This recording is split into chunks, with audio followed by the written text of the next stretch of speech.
hearing loss and migraines. Today we will be reading Lord of the Rings by J.R.R. Tolkien. If you have a request for a book or a different background sound, please leave a comment below.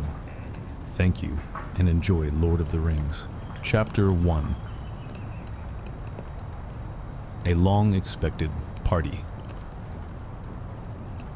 When Mr. Bilbo Baggins of Bag End announced that he would shortly be celebrating his 111st birthday with a party of special magnificence, there was much talk and excitement in Hobbiton. Bilbo was very rich and very peculiar, and had been the wonder of the Shire for 60 years, ever since his remarkable disappearance and unexpected return. The riches he had brought back from his travels had now become a local legend, and it was popularly believed, whatever the old folk might say, that the hill at Bag End was full of tunnels stuffed with treasure. And if that was not enough for fame, there was also his prolonged vigor to marvel at. Time wore on, but it seemed to have little effect on Mr. Baggins. At 90, he was much the same as at 50. At 99, they began to call him well-preserved, but unchanged would have been nearer the mark. There were some that shook their heads and thought this was too much of a good thing.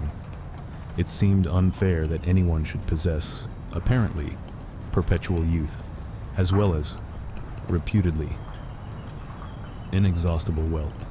It will have to be paid for, they said. It isn't natural, and trouble will come of it. But so far trouble had not come, and as Mr. Baggins was generous with his money, most people were willing to forgive him his oddities and his good fortune. He remained on visiting terms with his relatives, except, of course, the Sackville Bagginses, and he had many devoted admirers among the hobbits of poor and unimportant families. But he had no close friends until some of his younger cousins began to grow up. The eldest of these, and Bilbo's favorite, was young Frodo Baggins. When Bilbo was 99, he adopted Frodo as his heir, and brought him to live at Bag End, and the hopes of the Sackville Bagginses were finally dashed.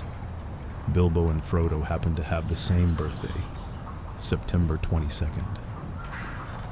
"You had better come and live here, Frodo, my lad," said Bilbo one day. "And then we can celebrate our birthday parties comfortably together." At that time, Frodo was still in his tweens, as the hobbits called, the irresponsible 20s, between childhood and coming of age at 33. 12 more years passed. Each year the Bagginses had given very lively, combined birthday parties at Bag End. But now it was understood that something quite exceptional was being planned for that autumn. Bilbo was going to be 111, a rather curious number, and a very respectable age for a hobbit. The old Took himself had only reached 130. And Frodo was going to be 33, an important number, the date of his coming of age.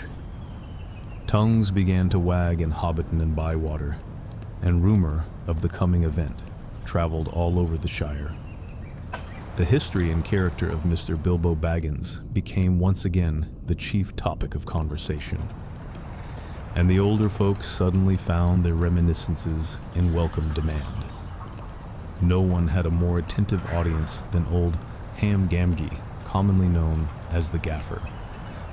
He held forth at the Ivy Bush, a small inn on the Bywater Road, and he spoke with some authority, for he had tended the garden at Bag End for 40 years, and had helped old Holman in the same job before that.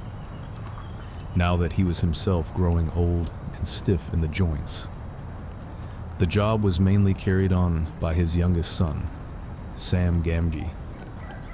Both father and son were on very friendly terms with Bilbo and Frodo. They lived on the hill itself, in number 3 Bagshot Row, just below Bag End. A very nice, well-spoken, gentle hobbit is Mr. Bilbo, as I've always said, the Gaffer declared. with perfect truth, for Bilbo was very polite to him, calling him Master Hamfast, and consulting him constantly upon the growing of vegetables. In the matter of roots, especially potatoes, the gaffer was recognized as the leading authority by all in the neighborhood, including himself. But what about this Frodo that lives with him? Asked Old Noakes of Bywater. Baggins is his name, but he's more than half a brandybuck, they say.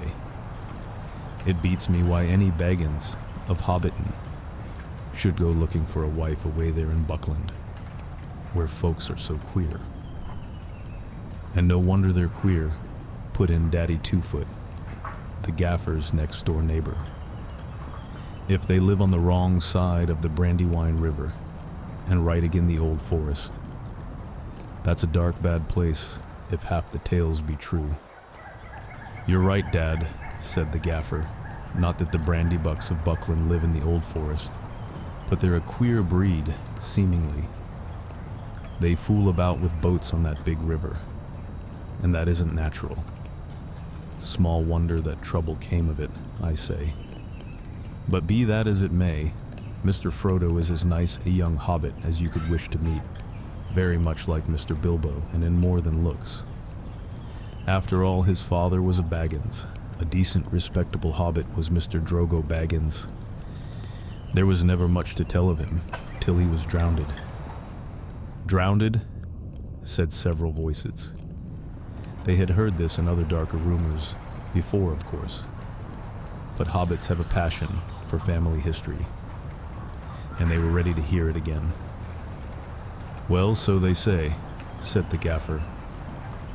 You see, Mr. Drogo, he married poor Miss Primula Brandybuck.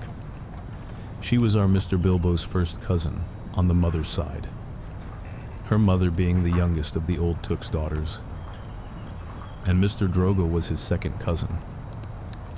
So Mr. Frodo is his first and second cousin. Once removed either way, as the saying is, if you follow me. And Mr. Drogo was staying at Brandy Hall with his father-in-law, old Master Gorbodoc, as he often did after his marriage. Him being partial to his victuals, and old Gorbodoc keeping a mighty generous table. And he went out boating on the Brandywine River, and he and his wife were drowned, and poor Mr. Frodo only a child in all. I've heard they went on the water after dinner in the moonlight, said Old Noakes, and it was Drogo's weight as sunk the boat. And I heard she pushed him in, and he pulled her in after him, said Sandyman, the Hobbiton miller. You shouldn't listen to all you hear, Sandyman, said the gaffer, who did not much like the miller. There isn't no call to go talking of pushing and pulling. Boats are quite tricky enough for those that sit still without looking further for the cause of trouble. Anyway, there was this Mr. Frodo left, an orphan, and stranded, as you might say, among those queer Bucklanders, being brought up anyhow in Brandy Hall. A regular warren, by all accounts. Old Master Gorbodoc never had fewer than a couple of 100 relations in the place. Mr. Bilbo never did a kinder deed than when he brought the lad back to live among decent folk. But I reckon it was a nasty knock for those Sackville Bagginses. They thought they were going to get Bag End, that time when he went off and was thought to be dead. And then he comes back and orders them off. And he goes on living and never looking a day older, bless him. And suddenly he produces an heir and has all the papers made out proper. The Sackville Bagginses won't never see the inside of Bag End now, or it is to be hoped not. There's a tidy bit of money tucked away up there, I hear tell, said a stranger, a visitor on business from Muchel Delving in the West Farthing. All the top of your hill is full of tunnels packed with chests of gold and silver, and jewels, by what I've heard. Then you've heard more than I can speak to, answered the gaffer. I know nothing about jewels, Mr. Bilbo is free with his money, and there seems no lack of it. But I know of no tunnel making. I saw Mr. Bilbo when he came back, a matter of 60 years ago, when I was a lad. I'd not long come prentice to old Holman, him being my dad's cousin. But he had me up at Bag End, helping him to keep folks from trampling and trespassing all over the garden while the sale was on. And in the middle of it all, Mr. Bilbo comes up the hill with a pony and some mighty big bags and a couple of chests.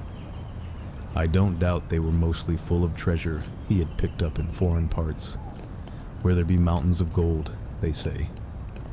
But there wasn't enough to fill tunnels. But my lad Sam will know more about that. He's in and out of Bag End. Crazy about stories of the old days he is. And he listens to all Mr. Bilbo's tales. Mr. Bilbo has learned him his letters, meaning no harm, mark you.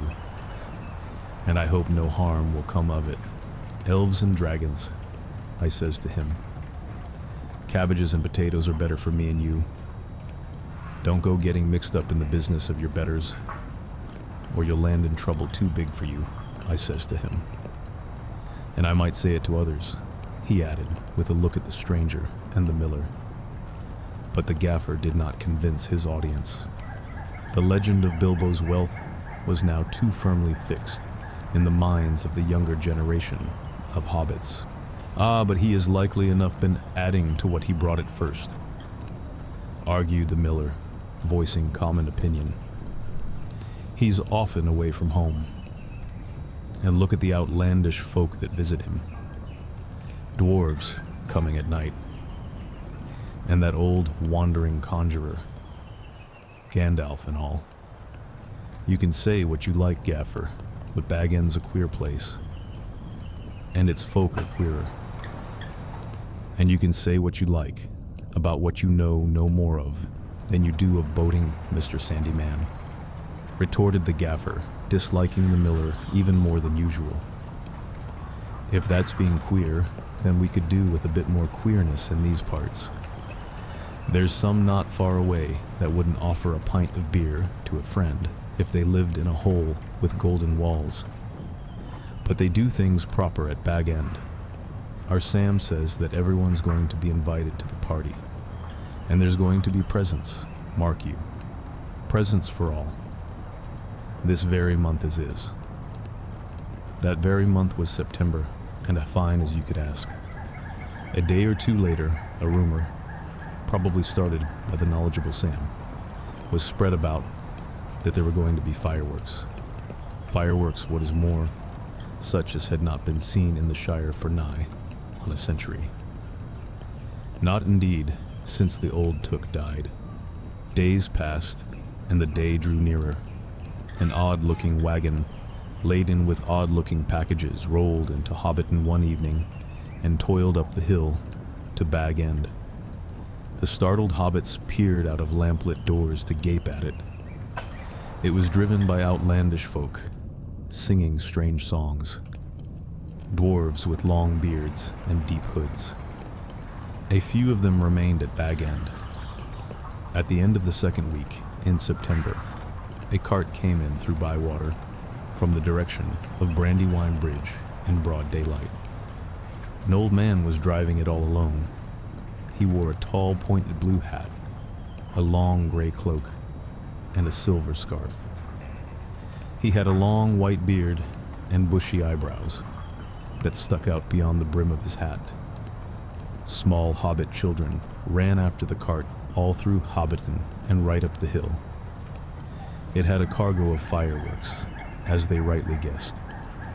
At Bilbo's front door, the old man began to unload.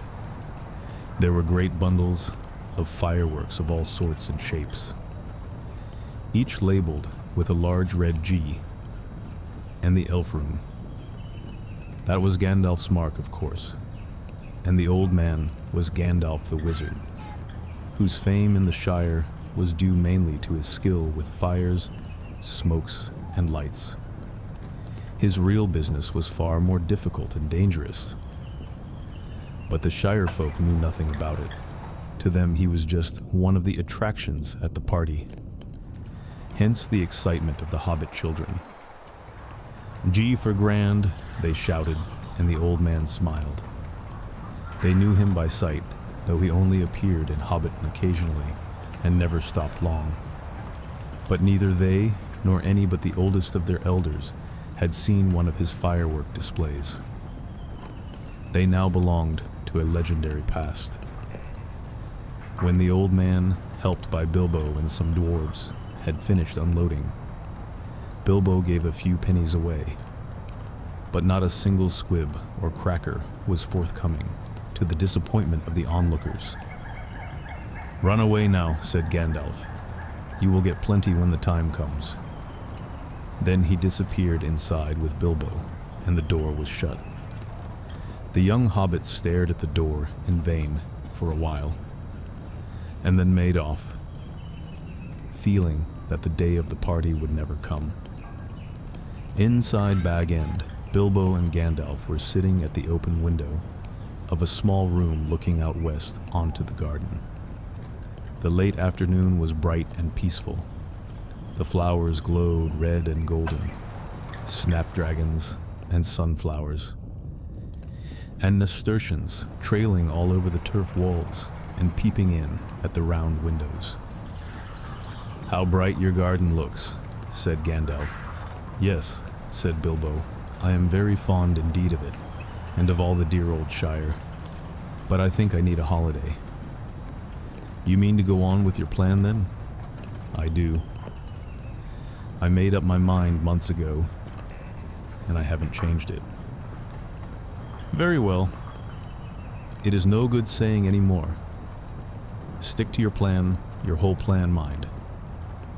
And I hope it will turn out for the best, for you, and for all of us." "I hope so. Anyway, I mean to enjoy myself on Thursday, and have my little joke." "Who will laugh, I wonder?" said Gandalf, shaking his head. "We shall see," said Bilbo. The next day more carts rolled up the hill, and still more carts. There might have been some grumbling about dealing locally, but that very week orders began to pour out of Bag End for every kind of provision, commodity, or luxury that could be obtained in Hobbiton or Bywater or anywhere in the neighborhood.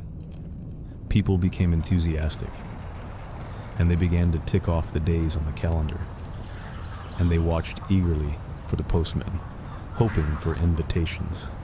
Before long, the invitations began pouring out, and the Hobbiton post office was blocked, and the Bywater post office was snowed under, and voluntary assistant postmen were called for. There was a constant stream of them going up the hill, carrying hundreds of polite variations. "On, thank you. I shall certainly come." A notice appeared on the gate at Bag End. No admittance except on party business. Even those who had, or pretended to have, party business were seldom allowed inside. Bilbo was busy, writing invitations, ticking off answers, packing up presents, and making some private preparations of his own. From the time of Gandalf's arrival, he remained hidden from view.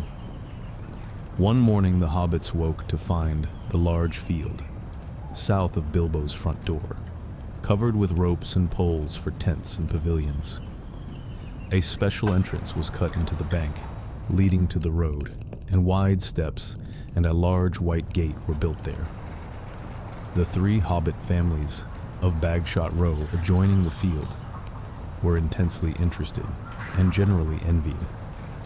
Old Gaffer Gamgee stopped even pretending to work in his garden. The tents began to go up. There was a specially large pavilion, so big that the tree that grew in the field was right inside it and stood proudly near one end at the head of the chief table. Lanterns were hung on all its branches. More promising still, to the hobbit's mind, an enormous open-air kitchen was erected in the north corner of the field.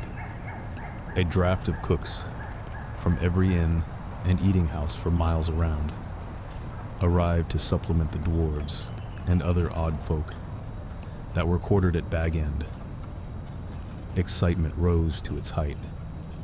Then the weather clouded over.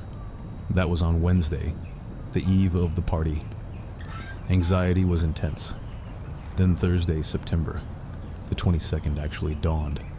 The sun got up, the clouds vanished, flags were unfurled, and the fun began. Bilbo Baggins called it a party, but it was really a variety of entertainments rolled into one. Practically everybody living near was invited. A very few were overlooked by accident, but as they turned up all the same, that did not matter. Many people from other parts of the Shire were also asked, and there were even a few from outside the borders. Bilbo met the guests and additions at the new White Gate in person. He gave away presents to all and sundry. The latter were those who went out again by a back way and came in again by the gate. Hobbits give presents to other people on their own birthdays. Not very expensive ones, as a rule, and not so lavishly as on this occasion. But it was not a bad system. Actually, in Hobbiton and Bywater, every day in the year was somebody's birthday, so that every hobbit in those parts had a fair chance of at least one present, at least once a week. But they never got tired of them. On this occasion, the presents were unusually good. The hobbit children were so excited that for a while they almost forgot about eating. There were toys the like of which they had never seen before, all beautiful, and some obviously magical. Many of them had indeed been ordered a year before, and had come all the way from the mountain and from Dale, and were of real dwarf make. When every guest had been welcomed and was finally inside the gate, there were songs, dances, music, games, and of course, food and drink. There were 3 official meals: lunch, tea, and dinner, or supper. But lunch and tea were marked chiefly by the fact that at those times all the guests were sitting down and eating together. At other times there were merely lots of people eating and drinking, continuously from 11s until 6:30, when the fireworks started. The fireworks were by Gandalf. They were not only brought by him, but designed and made by him, and the special effects, set pieces and flights of rockets, were let off by him. But there was also a generous distribution of squibs, crackers, bacca-wrappers, sparklers, torches, dwarf candles, elf fountains, goblin barkers, and thunderclaps. They were all superb. The art of Gandalf improved with age. There were rockets like a flight of scintillating birds singing with sweet voices. There were green trees with trunks of dark smoke. Their leaves opened like a whole spring, unfolding in a moment, and their shining branches dropped glowing flowers down upon the astonished hobbits, disappearing with a sweet scent just before they touched their upturned faces. There were fountains of butterflies that flew glittering into the trees. There were pillars of colored fires that rose and turned into eagles, or sailing ships, or a phalanx of flying swans. There was a red thunderstorm and a shower of yellow rain. There was a forest of silver spears that sprang suddenly into the air, with a yell like an embattled army, and came down again into the water with a hiss like 100 hot snakes. And there was also one last surprise, in honor of Bilbo, and it startled the hobbits exceedingly, as Gandalf intended. The lights went out. A great smoke went up. It shaped itself like a mountain, seen in the distance, and began to glow at the summit. It spouted green and scarlet flames. Out flew a red golden dragon, not life-size, but terribly lifelike, Fire came from his jaws, his eyes glared down. There was a roar, and he whizzed 3 times over the heads of the crowd. They all ducked, and many fell flat on their faces. The dragon passed like an express train, turned a somersault, and burst over Bywater with a deafening explosion. "That is the signal for supper," said Bilbo. The pain and alarm vanished at once, and the prostrate hobbits leaped to their feet. There was a splendid supper for everyone, that is, except those invited to the special family dinner party. This was held in the great pavilion with the tree. The invitations were limited to 12 dozen, a number also called by the hobbits 1 gross, though the word was not considered proper to use of people. And the guests were selected from all the families to which Bilbo and Frodo were related, with the addition of a few special, unrelated friends, such as Gandalf. Many young hobbits were included, and present by parental permission, for hobbits were easygoing with their children in the matter of sitting up late, especially when there was a chance of getting them a free meal. Bringing up young hobbits took a lot of provender. There were many Bagginses and Boffins, and also many Tooks and Brandybucks. There were various Grubbs, relations of Bilbo Baggins' grandmother, and various Chubbs, connections of his Took grandfather, and a selection of Burrowses, Bolgers, Bracegirdles, Brockhouses, Goodbodies, Hornblowers, and Proudfoots. Some of these were only very distantly connected with Bilbo, and some had hardly ever been in Hobbiton before, as they lived in remote corners of the Shire. The Sackville Bagginses were not forgotten. Otho and his wife, Lobelia, were present. They disliked Bilbo and detested Frodo, but so magnificent was the invitation card, written in golden ink, that they had felt it was impossible to refuse. Besides, their cousin Bilbo had been specializing in food for many years, and his table had a high reputation. All the 144 guests expected a pleasant feast, though they rather dreaded the after-dinner speech of their host, an inevitable item. He was liable to drag in bits of what he called poetry, and sometimes, after a glass or two, would allude to the absurd adventures of his mysterious journey. The guests were not disappointed. They had a very pleasant feast, in fact an engrossing entertainment, rich, abundant, varied, and prolonged. The purchase of provisions fell almost to nothing throughout the district in the ensuing weeks, but as Bilbo's catering had depleted the stocks of most of the stores, cellars, and warehouses for miles around, that did not matter much. After the feast, more or less, came the speech. Most of the company were, however, now in a tolerant mood, at that delightful stage which they called filling up the corners. They were sipping their favorite drinks, and nibbling at their favorite dainties, and their fears were forgotten. They were prepared to listen to anything, and to cheer at every full stop. "My dear people," began Bilbo, rising in his place. "Hear, hear, hear," they shouted, and kept on repeating it in chorus, seeming reluctant to follow their own advice. Bilbo left his place and went and stood on a chair under the illuminated tree. The light of the lanterns fell on his beaming face. The golden buttons shone on his embroidered silk waistcoat. They could all see him standing, waving one hand in the air. The other was in his trouser pocket.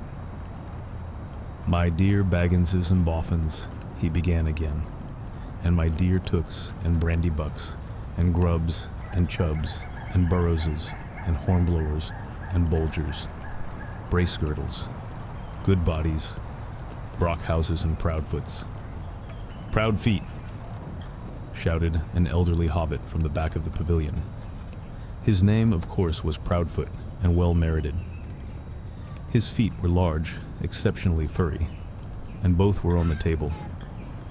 "Proudfoots," repeated Bilbo. "Also my good Sackville Bagginses, that I welcome back at last to Bag End. Today is my 111th birthday. I am 11 today." "Hooray, hooray! Many happy returns," they shouted, and they hammered joyously on the tables. Bilbo was doing splendidly. This was the sort of stuff they liked, short and obvious. I hope you are all enjoying yourselves as much as I am. Deafening cheers, cries of yes and no. Noises of trumpets and horns, pipes and flutes, and other musical instruments. There were, as has been said, many young hobbits present. Hundreds of musical crackers had been pulled. Most of them bore the mark Dale on them, which did not convey much to most of the hobbits. But they all agreed they were marvelous crackers. They contained instruments, small, but of perfect make, and enchanting tones. Indeed, in one corner, some of the young tooks and brandybucks, supposing Uncle Bilbo to have finished, since he had plainly said all that was necessary, now got up an impromptu orchestra and began a merry dance tune. Master Everard Took and Miss Melilot Brandybuck got on a table and with bells in their hands began to dance the Springle Ring.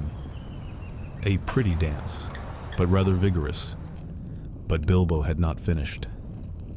Seizing a horn from a youngster nearby, he blew 3 loud hoots. The noise subsided. "I shall not keep you long," he cried. Cheers from all the assembly. "I have called you all together for a purpose." Something in the way that he said this made an impression. There was almost silence, and 1 or 2 of the Tooks pricked up their ears. Indeed, for 3 purposes. First of all, to tell you that I am immensely fond of you all, and that 11 years is too short a time to live among such excellent and admirable hobbits. Tremendous outburst of approval. I don't know half of you half as well as I should like, and I like less than half of you half as well as you deserve. This was unexpected and rather difficult. There was some scattered clapping, but most of them were trying to work it out and see if it came to a compliment. Secondly, to celebrate my birthday. Cheers again. I should say, our birthday, for it is of course also the birthday of my heir and nephew, Frodo. He comes of age, and into his inheritance today.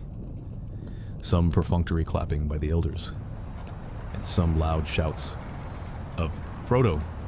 Frodo! Jolly old Frodo!" from the juniors. The Sackville Bagginses scowled, and wondered what was meant by coming into his inheritance.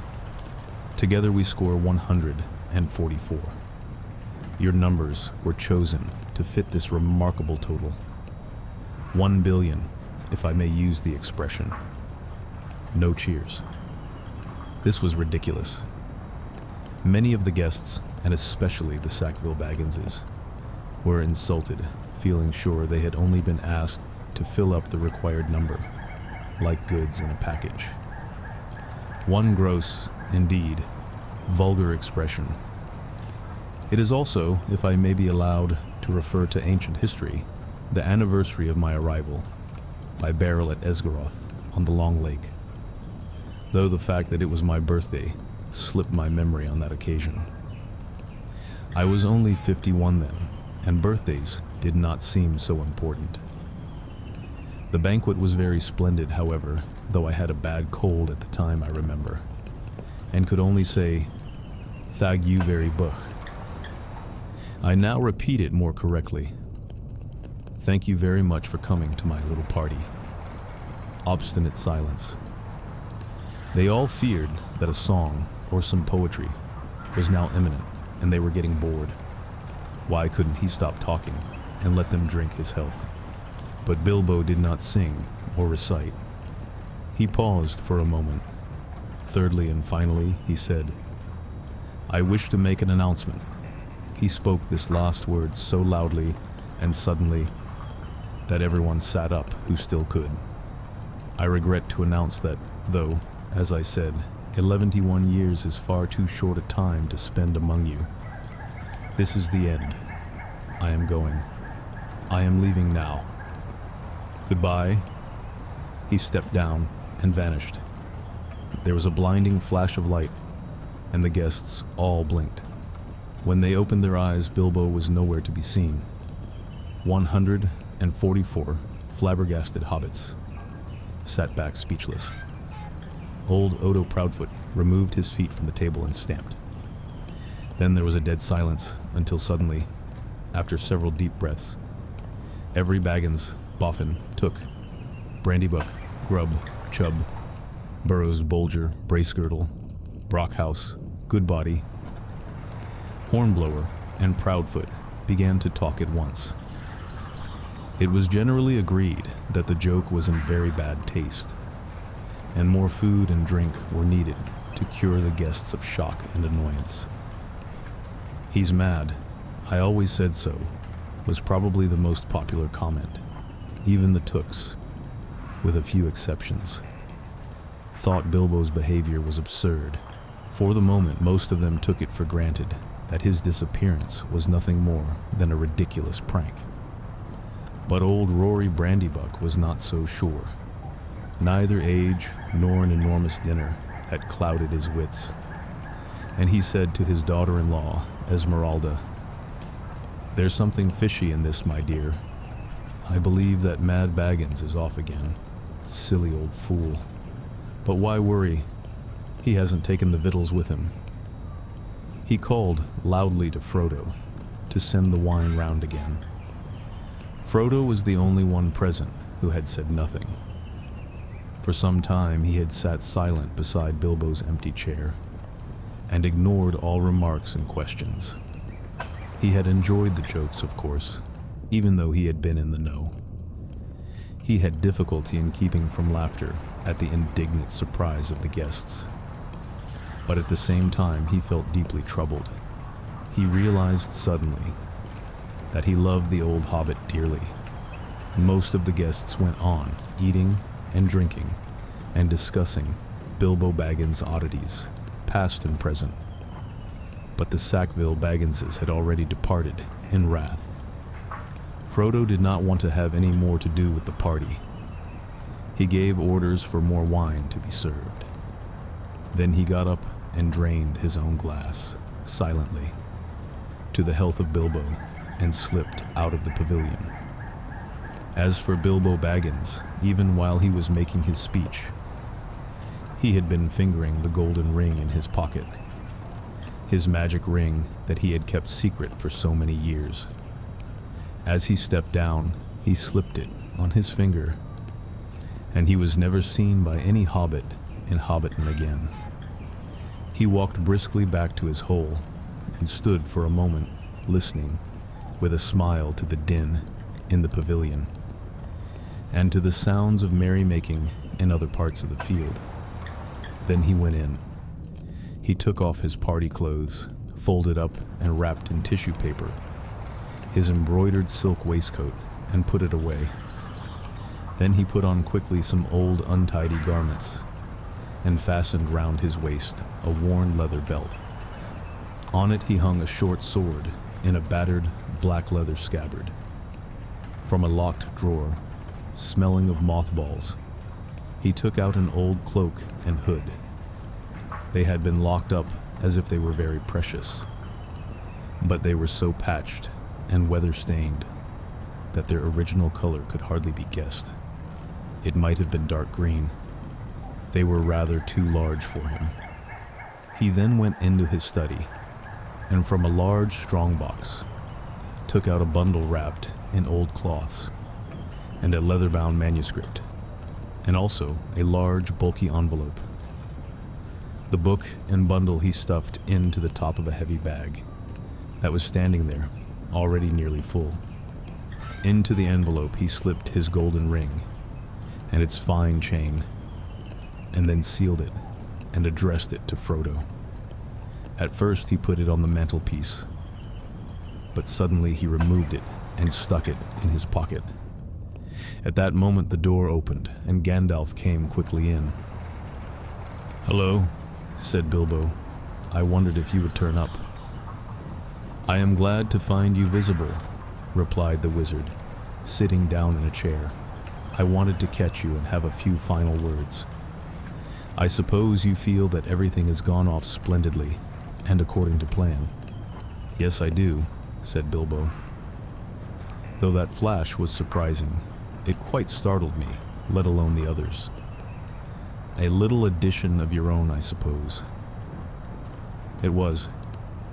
You have wisely kept that ring secret all these years, and it seemed to me necessary to give your guests something else that would seem to explain your sudden vanishment, and would spoil my joke."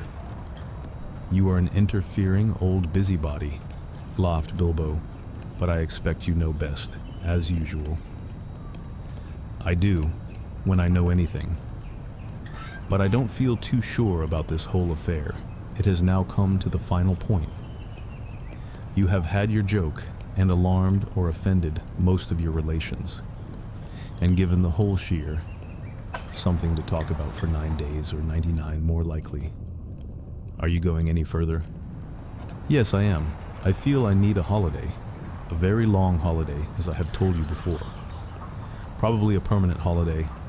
I don't expect I shall return. In fact, I don't mean to, and I have made all arrangements. I am old, Gandalf.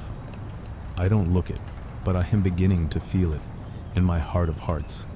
Well preserved, indeed," he snorted. "Why, I feel all thin, sort of stretched, if you know what I mean. Like butter that has been scraped over too much bread. That can't be right. I need a change, or something." Gandalf looked curiously and closely at him. "No, it does not seem right," he said thoughtfully. "No, after all, I believe your plan is probably the best." "Well, I've made up my mind anyway. I want to see mountains again, Gandalf. Mountains. And then find somewhere where I can rest.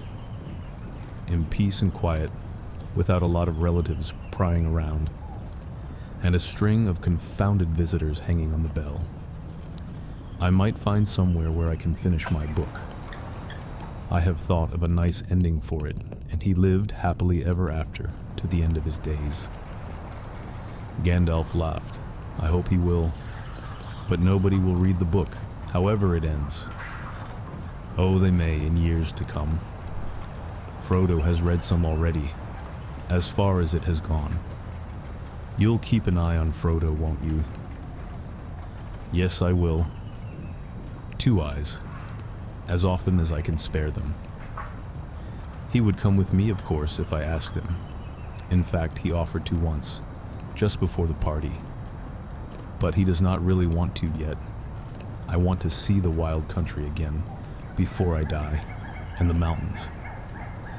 But he is still in love with the Shire, with woods and fields and little rivers. He ought to be comfortable here. I am leaving everything to him, of course, except a few oddments. I hope he will be happy when he gets used to being on his own. It's time he was his own master now." "Everything," said Gandalf. "The ring as well? You agreed to that, you remember." "Well, yes, I suppose so," stammered Bilbo. "Where is it?" "In an envelope, if you must know," said Bilbo impatiently. "There on the mantelpiece. Well, no. Here it is in my pocket." He hesitated. "Isn't that odd now?" he said softly to himself. "Yet after all, why not? Why shouldn't it stay there?" Gandalf looked again very hard at Bilbo, and there was a gleam in his eyes. "I think, Bilbo," he said quietly, "I should leave it behind. Don't you want to?" "Well, yes and no. Now it comes to it. I don't like parting with it at all, I may say. And I don't really see why I should." "Why do you want me to?" he asked, and a curious change came over his voice. It was sharp with suspicion and annoyance. You are always badgering me about my ring, but you have never bothered me about the other things that I got on my journey.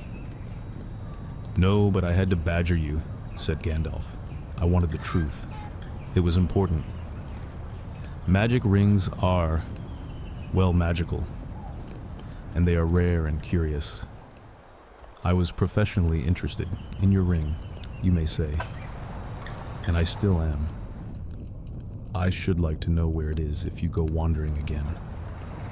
Also, I think you have had it quite long enough. You won't need it anymore, Bilbo, unless I am quite mistaken.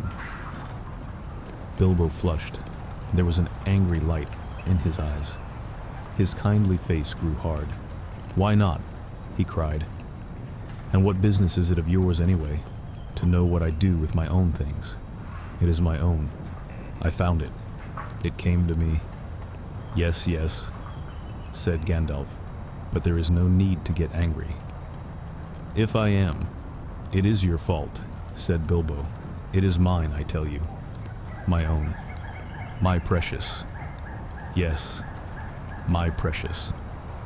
The wizard's face remained grave and attentive, and only a flicker in his deep eyes showed that he was startled, and indeed alarmed. It has been called that before, he said, but not by you. But I say it now, and why not? Even if Gollum said the same once, it's not his now, but mine, and I shall keep it, I say. Gandalf stood up. He spoke sternly. You will be a fool if you do, Bilbo, he said. You make that clearer with every word you say. It has got far too much hold on you. Let it go, and then you can go yourself and be free. I'll do as I choose and go as I please, said Bilbo obstinately.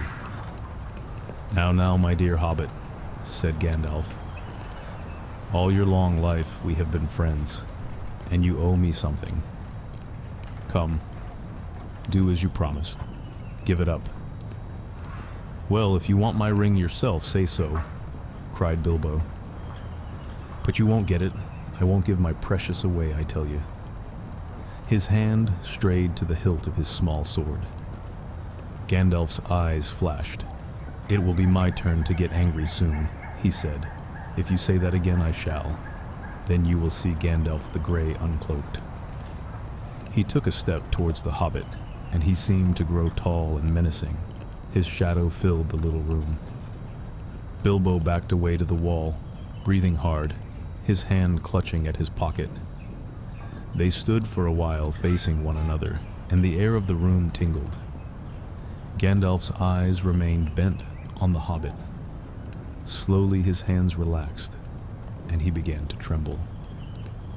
I don't know what has come over you, Gandalf, he said. You have never been like this before. What is it all about? It is mine, isn't it? I found it.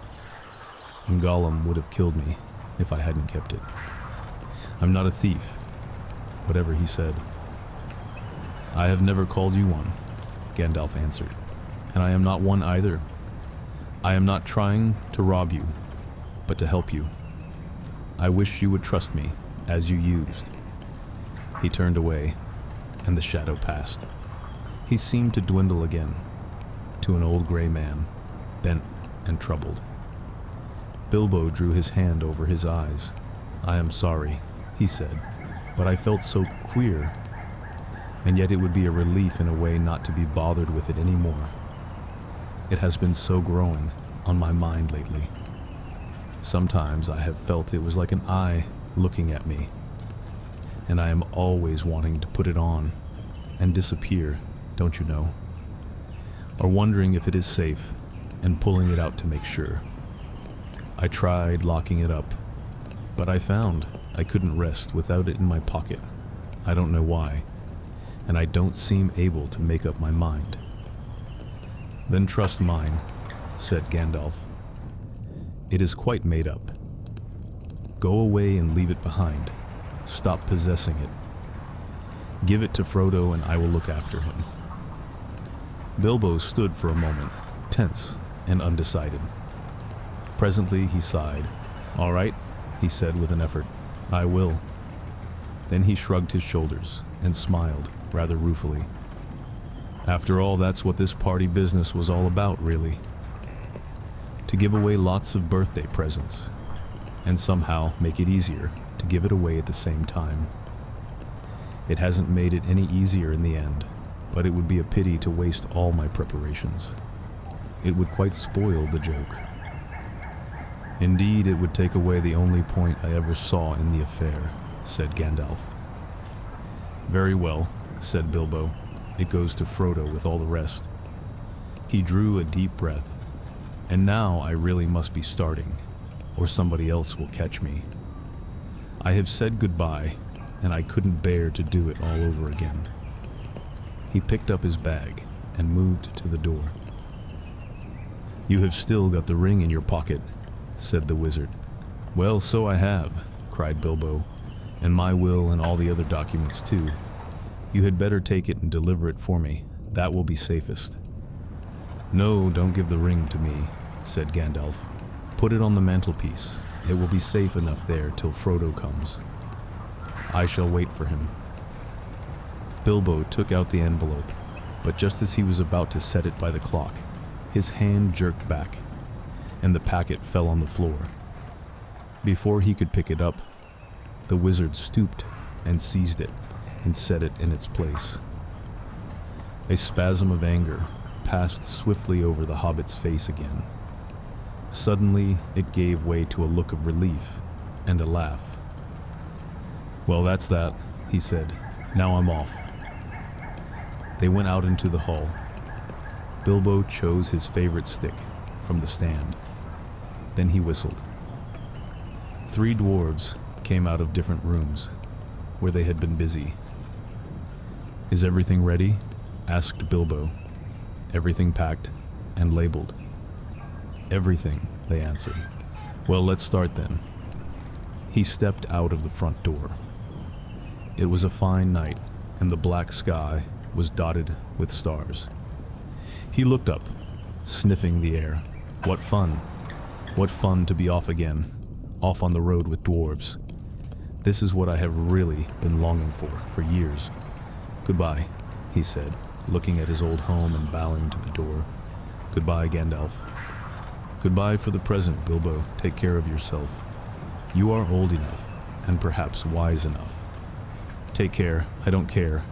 Don't you worry about me. I am as happy now as I have ever been. And that is saying a great deal. But the time has come. I am being swept off my feet at last," he added. And then in a low voice, as if to himself, he sang softly in the dark. "The road goes ever on and on, down from the door where it began. Now far ahead the road has gone, and I must follow if I can, pursuing it with eager feet, until it joins some larger way, where many paths and errands meet, and whither then, I cannot say." He paused, silent for a moment. Then without another word, he turned away from the lights and voices in the field, and tense and followed by his 3 companions, went round into his garden and trotted down the long sloping path. He jumped over a low place in the hedge at the bottom and took to the meadows, passing into the night like a rustle of wind in the grass. Gandalf remained for a while, staring after him into the darkness. "Goodbye, my dear Bilbo, until our next meeting," he said softly, and went back indoors. Frodo came in soon afterwards, and found him sitting in the dark, deep in thought. "Has he gone?" he asked. "Yes," answered Gandalf. "He has gone at last. I hoped until this evening that it was only a joke," said Frodo. "But I knew in my heart that he really meant to go. He always used to joke about serious things. I wish I had come back sooner, just to see him off.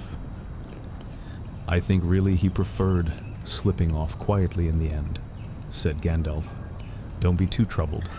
He'll be all right. Now. He left a packet for you. There it is.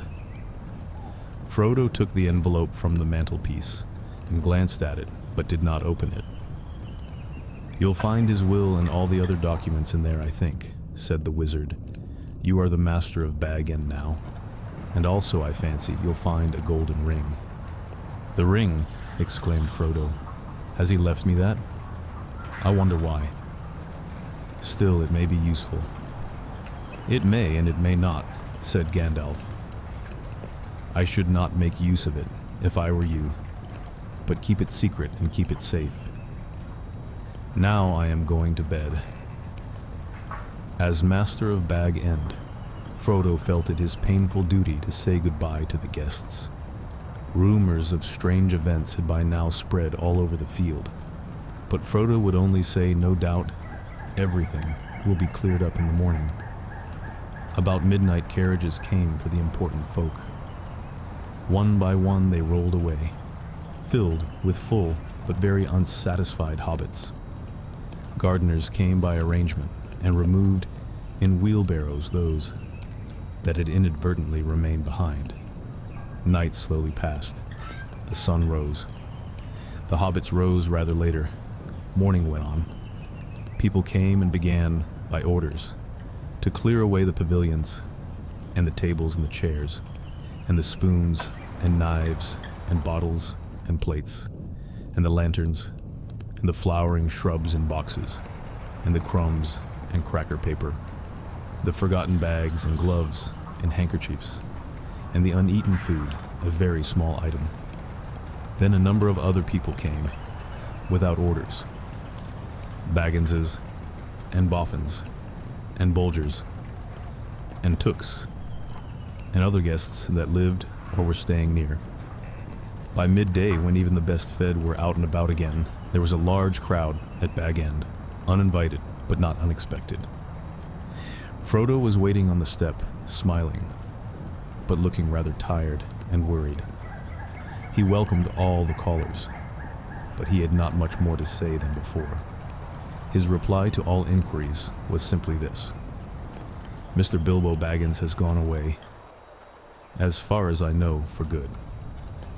Some of the visitors he invited to come inside, as Bilbo had left messages for them. Inside in the hall, there was piled a large assortment of packages and parcels, and small articles of furniture. On every item there was a label tied. There were several labels of this sort. For Adelard Took, for his very own, from Bilbo, on an umbrella. Adelard had carried off many unlabeled ones. For Dora Baggins, in memory of a long correspondence. With love from Bilbo, on a large waste paper basket. Dora was Drogo's sister, and the eldest surviving female relative of Bilbo and Frodo. She was 99, and had written reams of good advice for more than half a century. For Milo Burrows, hoping it will be useful, from BB. On a gold pen and ink bottle. Milo never answered letters. For Angelica's use, from Uncle Bilbo. On a round, convex mirror. She was a young Baggins, and too obviously considered her face shapely. For the collection of Hugo Bracegirdle, from a contributor on an empty bookcase. Hugo was a great borrower of books, and worse than usual at returning them. For Lobelia Sackville Baggins, as a present. On a case of silver spoons, Bilbo believed that she had acquired a good many of his spoons while he was away on his former journey. Lobelia knew that quite well. When she arrived later in the day, she took the point at once, but she also took the spoons. This is only a small selection of the assembled presents. Bilbo's residence had got rather cluttered, up with things in the course of his long life. It was a tendency of hobbit holes to get cluttered up, for which the custom of giving so many birthday presents was largely responsible. Not, of course, that the birthday presents were always new. There were one or two old mathams of forgotten uses that had circulated all around the district, but Bilbo had usually given new presents and kept those that he received. The old hole was now being cleared a little.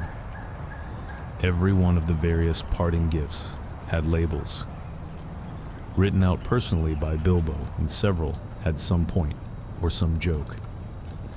But of course, most of the things were given where they would be wanted and welcome.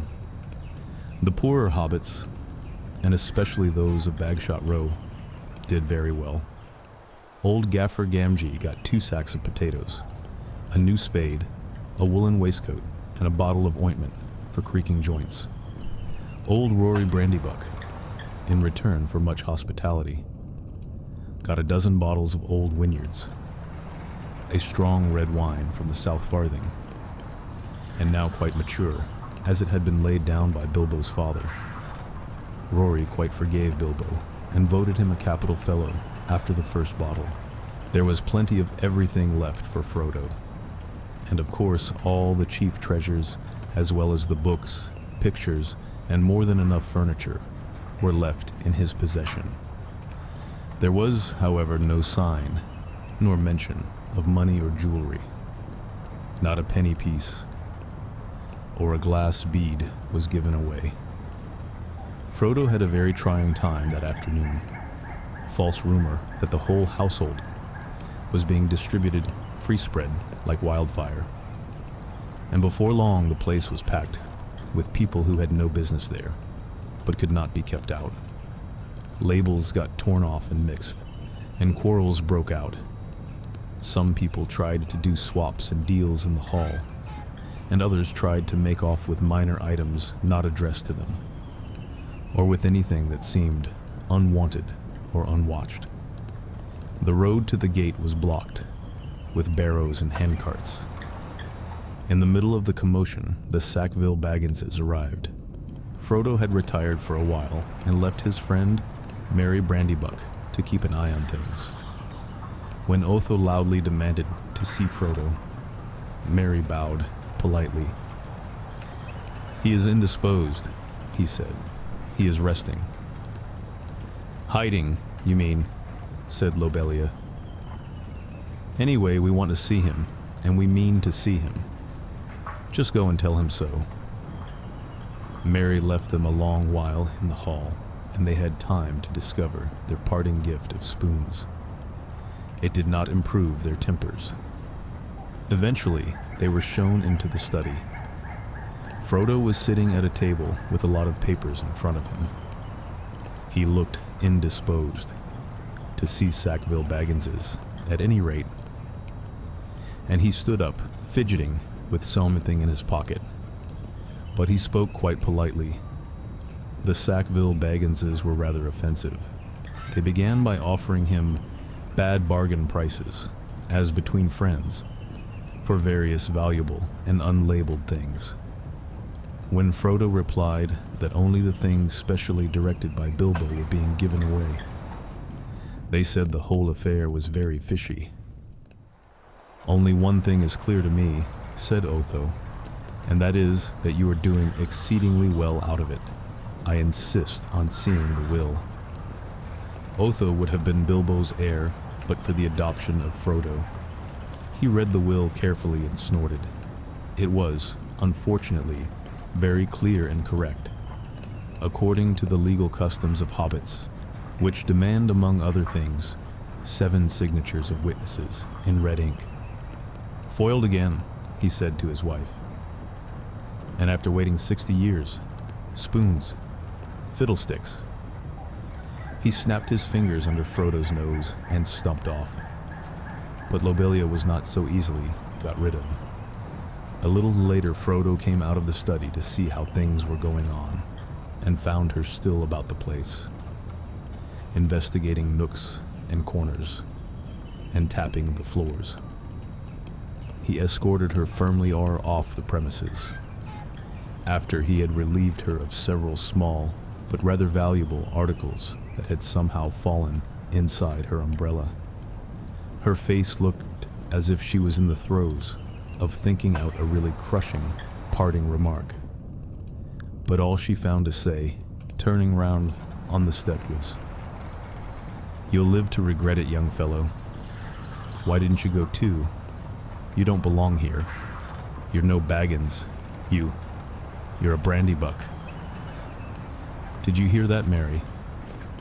That was an insult, if you like," said Frodo as he shut the door on her. "It was a compliment," said Mary Brandybuck, "and so, of course, not true." Then they went round the hole and evicted 3 young hobbits, 2 Bolfins and a Bolger, who were knocking holes in the walls of one of the cellars.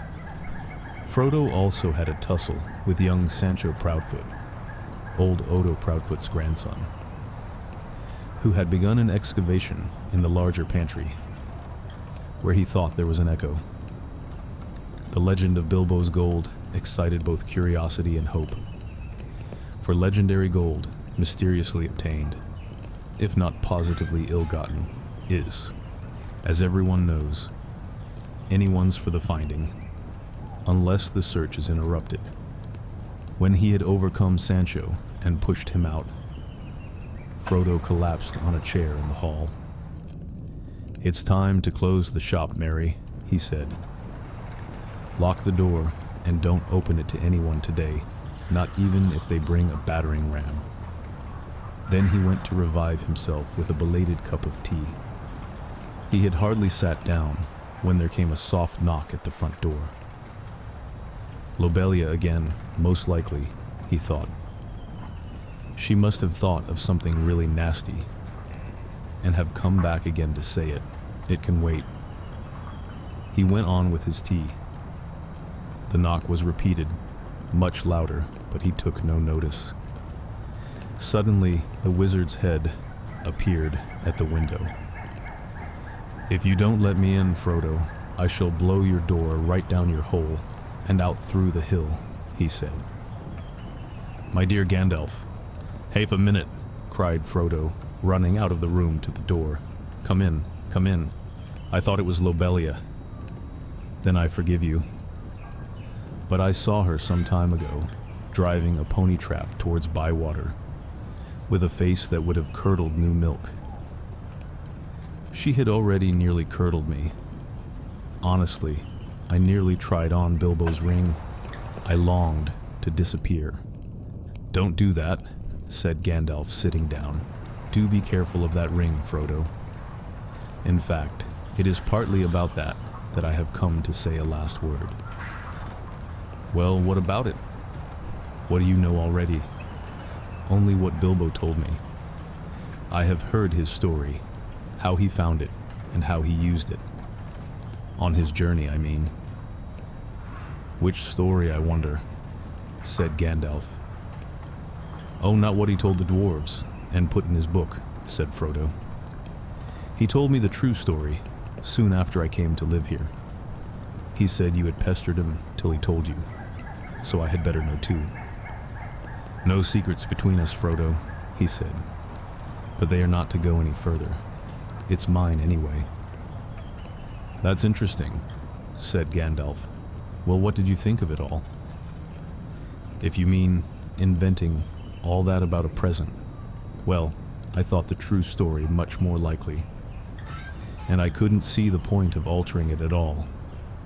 It was very unlike Bilbo to do so anyway, and I thought it rather odd." "So did I.